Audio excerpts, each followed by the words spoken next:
नमस्कार, मैं अमरीश, आप देखिए एक न्यूज़ 24।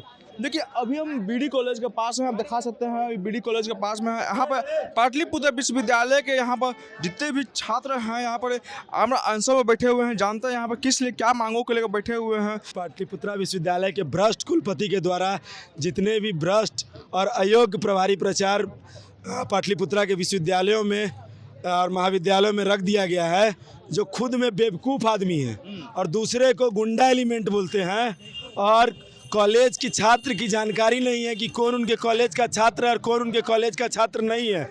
नीरज कुमार झा, जिसका रसीद है कि 23-25 का छात्र है, और उस पर यह एक आवेदन निकाल दिए हैं कि वो कॉलेज का छात्र नहीं है, दलाली करता है। क्या प्रूफ है उनके पास कि दलाली करता है? 6 दिन से नीरज कुमार झा आम अनशन पर है, मरने की स्थिति में आ गया है, लेकिन विश्वविद्यालय और महाविद्यालय प्रशासन को इसकी कोई सूझबूझ तक नहीं है। मर जाएगा तब आइएगा जी।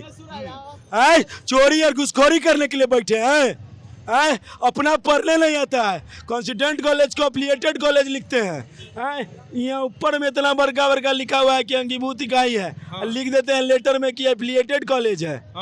अपना पढ़ने आया नहीं है, दूसरे के चरित्र प्रमाण पत्र देते हैं। अपना चरित्र प्रमाण पत्र है, बीएस कॉलेज में केस खैले हैं, वो है, वो काहे भाग रहे थे, वो भी SC/ST केस, दोहन शोषण करने का मुकदमा चल रहा है आप पर, और आप दूसरे को चरित्र प्रमाण पत्र बांटते फिर रहे हैं। अपना चरित्र ठीक है, थाना में FIR आपके खिलाफ आवेदन दिया हुआ है कि आप लड़की के साथ गलत सलत करते हैं, दारू पीते हैं बीच कैंपस में, और आप कहते हैं दारू पीते हैं बीच कैंपस में चैम्बर में बैठ के दारू पीते हैं। हम लोगों को एडमिशन का 2023 से 27 का सेशन का काफ़ी का रिजल्ट बाकी है, अभी तक नहीं इशू हुआ है, और बहुत का रिजल्ट नहीं आया है। एडमिशन का फ्रॉड है। मांग क्या करते हैं?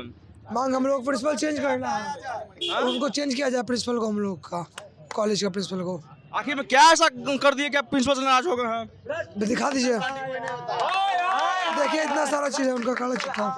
एडमिशन का डेटा आया हुआ, एडमिशन 80 बच्चों का नामांकन हो चुका 70 से 80 बच्चों का, लेकिन उसका एडमिशन नहीं हुआ। सबका पेमेंट हो गया है और उसका एडमिशन नहीं हुआ। बोला जाता है कि अगले साल एडमिशन लीजिए सब, एडमिशन अगले साल। स्टूडेंट हैं, बस चुपचाप रह सकते हैं और कुछ नहीं कर सकते। आवाज उठाएंगे तो केस ठोक देगा हमारे ऊपर, बस यही है। जब भी आवाज जो भी उठाने का, नीरज कुमार झा हमारे प्रिंस झा, वो आवाज उठाने का कोशिश किए, दोनों पे केस है। हम उठाएंगे, अगला दिन मेरे पे भी केस रहेगा। स्टूडेंट हमसे वो हैं, उनसे हम नहीं हैं, ठीक ना। हम हैं तब वो हैं। हमारे फीस भरने से, हमारे चालान रसीद का तभी उनको फीस मिलता है। तो हमारे लिए नहीं काम करेंगे तो किसके लिए करेंगे? अपना जेब भरने के लिए। तो हम जेब भरते हैं अपना, जेब भरने के लिए काम करें। हर एक चीज में हर एक जेब भरते हैं वो। जेब भरते कैसे नहीं है? उनका अगर देखें तो इनकम टैक्स का रेट मारिए ना, पकड़ा जाएगा सारा के सारा कुछ। कितना जेब भरे, जितना उनका सैलरी स्लिप थे सब निकालिए ना, तुरंत एक बार में समझ में आ जाएगा। खाली भ्रष्टाचार पे भ्रष्टाचार किए हुए हैं। इसी कारण काहे स्टूडेंट का घूस लेके काहे होता है एडमिशन, इसी कारण होता है। देखिए सिंपल सा बात है, इन लोगों का वही स्थिति है, जाके पैर न फटे बे भाई, ओका जाने पीर पड़ाए। अपना बाल बच्चा जाएगा इनका नोएडा पढ़ने, अमेरिका पढ़ने, दुनिया जान पढ़ने जाएगा, लेकिन जो गरीब मजदूर का बच्चा यहाँ पढ़ने आता है उसके साथ इन लोग को दलाली नजर आता है। अवैध तरीके से धांधली करवा के, दलाली करके फर्जी एडमिशन करवाते हैं लोग। जिसका क्या बोलते हैं, मेरिट में है तो उसका बोलता है कि अगले साल ले लो, ये होता है। अगर कोई छात्र यहाँ पर सवाल कर दिया जाता है तो उसका फर्जी मुकदमे में शामिल कर दिया जाता है। नीरज झा यहाँ का छात्र है, ये रिसिप्ट है उसका, उसके बाद बोलते हैं यहाँ का छात्र नहीं है। नीरज झा, प्रिंस झा पे आप FIR ठोकवा देते, क्या समझ के रखे हैं आप? FIR हो गई आप लोग? अरे बिल्कुल FIR हुआ है, तब तो आप देखिए ना, आवेदन दिया गया है। देखिए हमारे चरित्र का जो प्रमाण पत्र दे रहे हैं, वो अपने चरित्र का प्रमाण पहले दे, ठीक है, अपने चरित्र का वो प्रमाण दे। आप देख लीजिए, आपको चेताया गया इससे पहले भी भाई चांसलर साहब गर्दनीबाग से, इस बार चेता रहे हैं कि अभी तक तो हम लोग गांधी जी के साथ और अहिंसा मार्ग पे चल रहे थे, अगर भगत सिंह बनने पे आ गए तो समझ लीजिएगा क्या होगा। आपको नहीं पता है छात्र आंदोलन क्या होता है? 1974 का जो छात्र आंदोलन था ना, भूलिए नहीं, छात्रों का आंदोलन था। फिर आप पाटलिपुत्र भी में क्या कीजिएगा तो? अरे उग्र आंदोलन करेंगे साहब, जहाँ हम लोग का हक मांगे। प्रशासन लाठी भी चलाती है। सुनिए, दम है कितना दमन में तेरे, देख लिया है देखेंगे, कितनी ऊंची जेल तुम्हारी, देख लिया है देखेंगे। जलियांवाला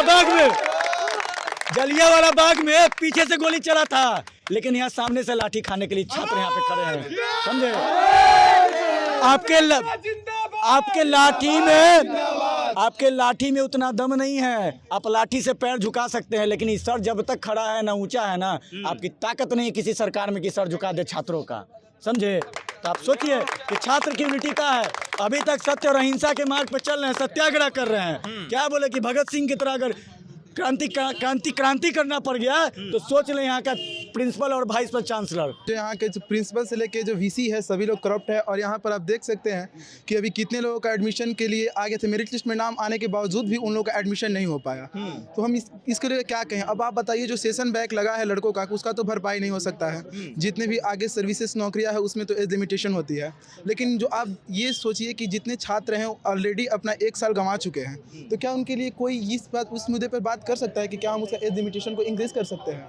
नहीं, कोई नहीं, एक्सटेंड करने की कोई नहीं बात करता है। लेकिन हाँ, ये देखिए कि इस हमारे यूनिवर्सिटी, हमारे कॉलेज में ये सारे के सारे छात्रों का जिन लोगों का मेरिट लिस्ट में आने के बावजूद एडमिशन नहीं हुआ है, उनका फ्यूचर के बारे में आप क्या सोचिएगा।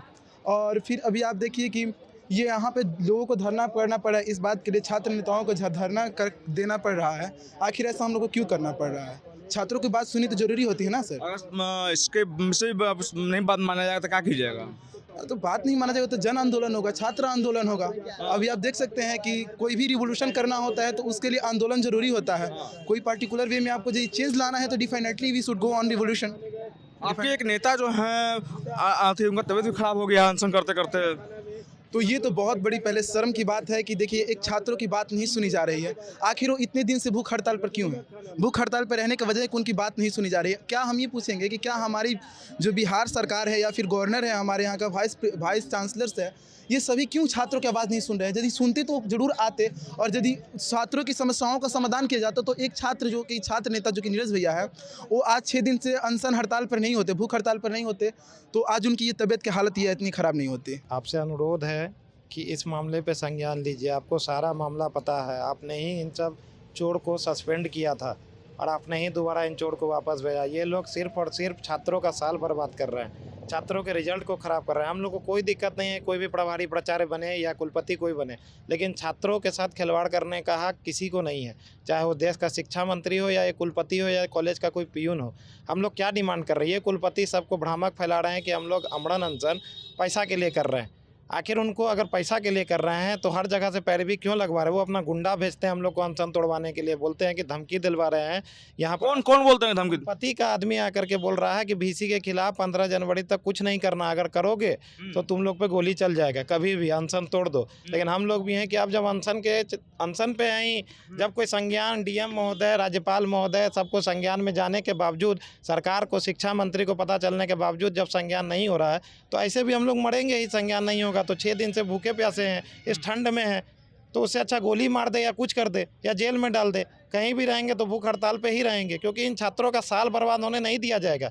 ये प्रिंसिपल जो डॉक्टर विवेकानंद सिंह है, पूरे पाटलिपुत्रा यूनिवर्सिटी के कॉलेज में कल मेल किए हैं कि हम किसी कॉलेज के छात्र नहीं है, लेकिन हम इसी कॉलेज के BD कॉलेज पटना के MSc 3rd सेमेस्टर के छात्र हैं, रोल नंबर 1 है।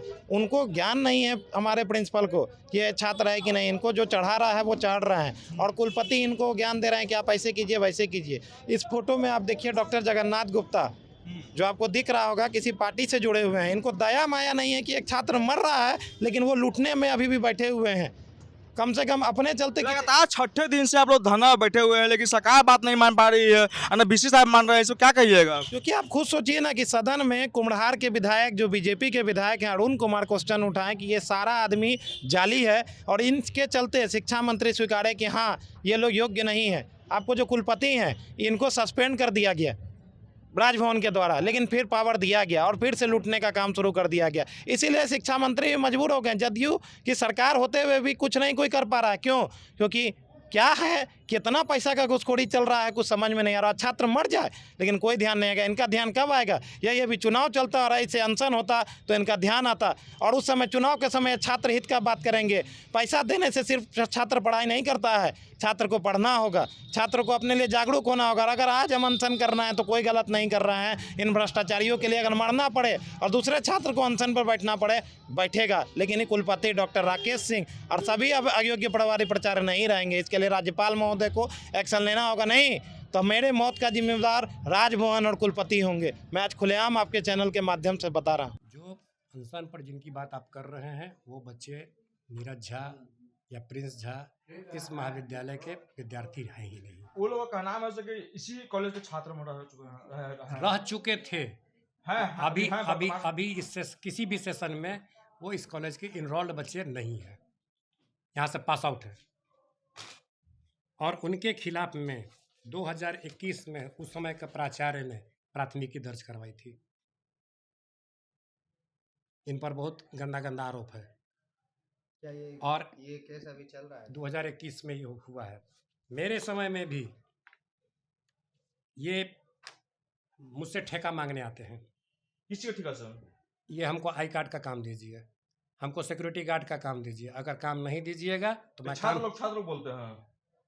हाँ, यही प्रिंस झा, नीरज झा, ये लोग हमको काम दीजिए, नहीं काम दीजिएगा मैं आंदोलन करूँगा, धरना प्रदर्शन करूँगा, सारा धमकी देते हैं।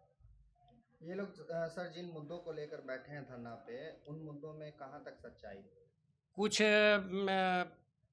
जो लड़के थे, जैसे अभी आपने देखा एक लड़का के बारे में, ये डॉक्यूमेंट समय पर नहीं दे पाए थे। वैसे 4-5 हैं जिनका कि एडमिशन वैलिडेशन नहीं हो पाया। उसके लिए हमारी यूनिवर्सिटी से बातचीत चल रही थी, हो जाएगा, पोर्टल खुलेगा, होगा, लेकिन अब नहीं हो पाया। उनका पैसा सब लौट गया है। कुछ का जो नहीं लेने आए हैं उनका भी पैसा लौट जाएगा। डायरेक्ट ये लोग आरोप लगा रहे हैं वीसी पर कि वीसी को हटाना चाहिए। वीसी पर आप लोग रहा है सर। अब वीसी के आरोप के बारे में मैं क्या बात करूं, उसमें तो मैं कोई जवाब नहीं दे सकता वीसी हूं। साहब आप लोग लग रहे हैं तो सर। आरोप तो लगेंगे, जब वो ठेका मांग रहे हैं, ठेका हम दे नहीं रहे हैं, उनको काम दे नहीं रहे हैं, उनके एडमिशन में दलाली नहीं चल रही है। ये सारे बच्चों से 10,000-20,000 रुपया लेकर एडमिशन कराते हैं, ये सब नहीं हो पा रहा है तो हम पर लगाएंगे आरोप। इसीलिए ये सारा धरना प्रदर्शन अनशन हो रहा है। इनका मुख्य मकसद था हमको काम दीजिए, हमारी बात सुनिए। क्या इस पर आगे आप कोई लीगल एक्शन लेना चाहेंगे? मैंने तो लिया था, थाना प्रभारी को मैंने कंप्लेन किया 5 तारीख को। मैंने क्या आपने तो समझाया मैंने डीएसपी सचिवालय को दिया है, मैंने एसपी को दिया है। इनके खिलाफ में कॉलेज में एक नोटिस है, ये बच्चे यहाँ नहीं है, कैंपस में नहीं घुस सकते हैं, प्रतिबंधित है। ये सारी चीज़ मैं कर चुका हूँ। क्या आपने तो समझाने की कोशिश की है छात्रों को? बहुत बार समझाने की कोशिश किए थे, एक बार 2 बार नहीं, बहुत बार समझाने की कोशिश किए थे, लेकिन ये लोग अपनी बात पर अड़े हुए हैं। क्या कुछ बोला गया उधर से? काम चाहिए हमको, हमारा राजनीति करना, हम कैसे करेंगे? हमको पैसा चाहिए, हमको ठेका दो। अब मैं तो भाई पुलिस की शरण में हूँ कि पुलिस इसमें काम करे, हमको सुरक्षा प्रदान करे, महाविद्यालय को सुचारू रूप से चलाने में मदद करे।